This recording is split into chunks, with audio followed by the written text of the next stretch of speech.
देखिए, आज आज ये दुर्भाग्य के विषय है कि विश्व पटल पर आज एक देश दूसरे देश पे लड़ाई कर रही है।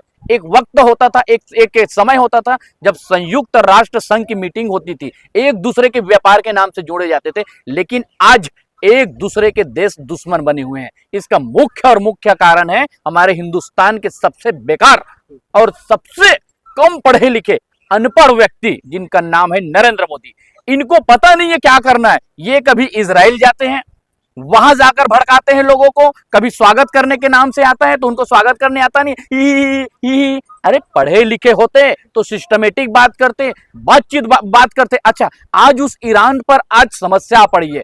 आज ईरान का प्रधानमंत्री शहीद हो गया है, शहीद हुआ है, उनको मारे गए, आज वो शहीद हुए हैं। उनके सेना प्रमुख ने कहा कि हम आपको एक सुरक्षित जगह पर ले जाते हैं जहां पर आप सेफ रहेंगे, लेकिन उन्होंने एक ही बार एक जुबान में कहा कि मैं सुरक्षित रहूंगा लेकिन मेरे देश के लोग मारे जाएंगे और मैं अपने देश के लोगों को मरते नहीं देख सकता, मैं अपनी जान की बाजी लगा दूंगा। उन्होंने 100 दिन नरक की जीने के बजाय एक दिन हंसते मुस्कुराते हुए अपने देश के लिए बलिदान दे दी। ये होता है देश का प्रधानमंत्री। और देश का एक प्रधानमंत्री ये भी है हिंदुस्तान का, नरेंद्र मोदी। जहां पर संसद भवन में सवाल करते हैं, 3 महिला सांसद से छुप कर भगते हैं, 3 महिलाओं से छुप कर भगते हैं। अरे जवाब तलब करो, सवाल करो।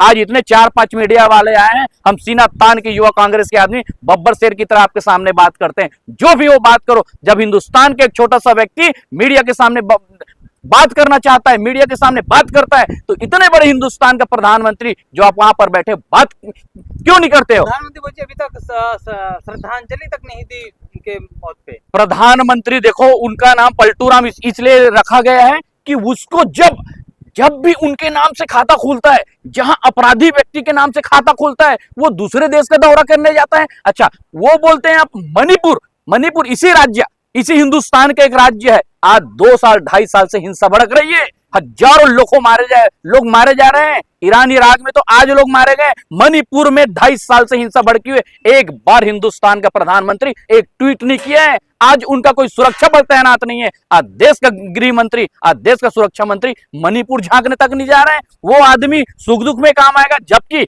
ईरान और हिंदुस्तान की दोस्ती और हिंदुस्तान के साथ उनका पहले से संबंध है। मनमोहन सिंह जी को ईरान ने बहुत सारा कुछ दिया है। जब कश्मीर के मामले आए तो ईरान का प्रधानमंत्री आपका पाकिस्तान के साथ हजारों करोड़ डॉलर यस उनके साथ न देकर हिंदुस्तान के साथ खड़ा रहा, क्योंकि सदियों से ही ईरान के साथ हमारी दोस्ती जारी रही है। एक अच्छा मधुर संबंध रहा है, एक व्यापार रहा है। लेकिन आज के हिंदुस्तान के प्रधानमंत्री नरेंद्र मोदी, उनमें न इंसानियत है, न उनमें मनौता है। साख खो रहे हैं क्या दुनिया भर में?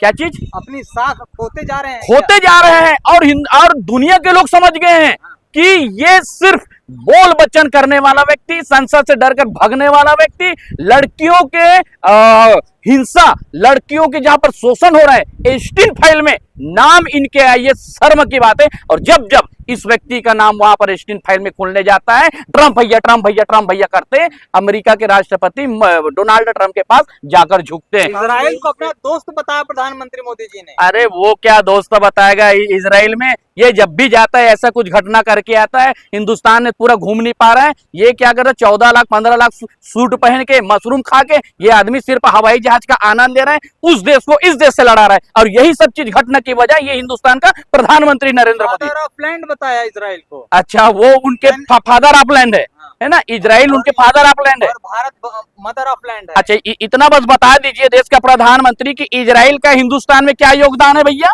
है वो उनके फादर हो गए, वो उनके पिताजी हो गए। मतलब उनके पिताजी इजराइल से आए थे और ये उनके माताजी हो गए। हिंदुस्तान माँ है उनकी। अरे शर्म करो। जो हिंदुस्तान आज 50-60 वर्षों से ईरान के नाम से, ईरान के साथ दोस्ती जारी हुई थी, आज उसके नाम से एक आपका ट्वीट नहीं आया, आपने गहरा दुख व्यक्त नहीं किया। हम दुश्मन से भी दुश्मन, जब उनके घर विपत्ति होती है, उनके घर समस्या आते हैं, तो हम खड़े रहते हैं। लेकिन ये हिंदुस्तान का पहला ऐसा प्रधानमंत्री है जो अपने निजी स्वार्थ, कुछ लोग कह रहे हैं कि एक तानाशाह का अंत हो गया दुनिया में। देखिए, तानाशाह का अंत नो डाउट कुछ व्यक्तियों के नाम से, कुछ व्यक्ति होते हैं, नहीं होने वाली बात नहीं। आज मरा ईरान का व्यक्ति है, आज मरने वाला वहां का व्यक्ति है, लेकिन आज हिंदुस्तान के व्यक्ति उनके नाम से रो रहे हैं, गहरा दुख व्यक्त कर रहे हैं। ये आज आज डोनाल्ड ट्रंप अमेरिका का व्यक्ति अगर मर जाए कल के डेट में कुछ हो जाए तो क्या हिंदुस्तान के व्यक्ति रोएगा? नहीं रोएगा। दो चार आदमी रोएंगे जिनको डोनाल्ड ट्रंप से फायदा था। डोनाल्ड ट्रंप से मरने से नरेंद्र मोदी को फायदा है, अडानी को फायदा है, अंबानी को फायदा है, बड़े उद्योगपतियों को फायदा है। आपको और हमको क्या फायदा है भाई, ये बताओ तो डोनाल्ड ट्रंप से। डोनाल्ड ट्रंप आज हमारे देश